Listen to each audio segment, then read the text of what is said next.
আসসালামু আলাইকুম everyone, welcome back to my channel. আজকে আমি তৈরি করে দেখাবো পেঁপের ক্যান্ডি বা মোরব্বা, যে যাই বলেন না কেন। এটা ছোটো বাচ্চারাও অনেক বেশি পছন্দ করে এবং কেকের ডেকোরেশনের জন্যও এটা আপনারা ব্যবহার করতে পারবেন।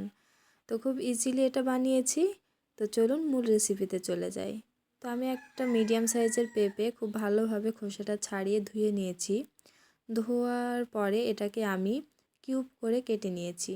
তো আপনারা আপনাদের ইচ্ছা মতো এটাকে কিউব করে কেটে নেবেন। তারপরে আমি একটা ফ্রাই প্যানে দিয়ে দিচ্ছি পানি।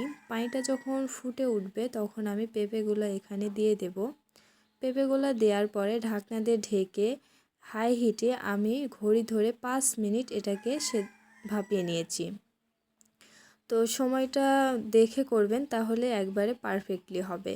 তো এটা 60 থেকে 70% পর্যন্ত কুক করে নেব। নেওয়ার পরে খুব ভালোভাবে পানি ঝরিয়ে এটাকে আমি উঠিয়ে নেব।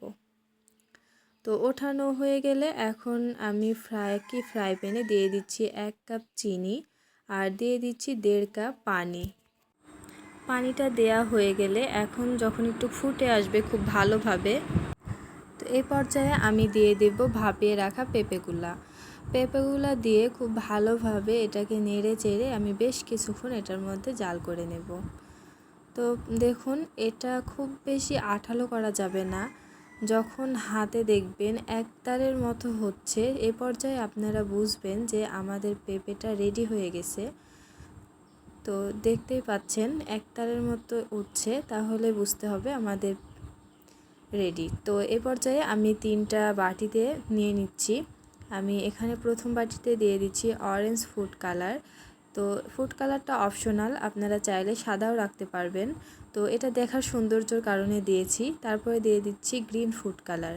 এগুলা দিয়ে খুব ভালোভাবে নেড়ে চেড়ে আমি এটা নর্মাল ফ্রিজে 5 ঘন্টা রেখে দেব। এই 5 ঘন্টার মধ্যে চিনিটাও খুব ভালোভাবে ভিতরে ঢুকে যাবে। আর যদি আপনাদের হাতে সময় না থাকে 2 ঘন্টা রাখলে যথেষ্ট। তারপরে দেখুন 5 ঘন্টা পর আমি বের করে নিয়েছি ফ্রিজ থেকে। তো এ পর্যায়ে আমি একটা প্লেটে টিস্যু পেপার বিছিয়ে দিয়েছি।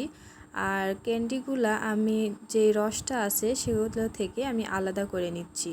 নিয়ে খুব ভালোভাবে টিস্যু পেপার দিয়ে চেপে চেপে এটার যে এক্সট্রা রসটা আছে সেটাকে আমি টানিয়ে নেব। খুব ভালোভাবে এটাকে মুছিয়ে নিতে হবে। আমি সবগুলো একই প্রসেসে খুব ভালোভাবে রসটা টেনে নিয়েছি। তো এখন একটা স্টিলের একটা ট্রেতে আমি এখানে মোরব্বাগুলো দিয়ে রোদে শুকিয়ে নেব। রোদে শুকানোর ব্যবস্থা না থাকলে আপনারা এটা গ্যাসের চুলার নিচে দিয়েও শুকিয়ে নিতে পারবেন। তো তৈরি হয়ে গেছে আমার ক্যান্ডি। তো আমার ভিডিওটা ভালো লাগলে প্লিজ আমার চ্যানেলটি সাবস্ক্রাইব করে দিবেন এবং পাশে থাকা বেল বাটনটি বাজিয়ে দিবেন। আল্লাহ হাফেজ।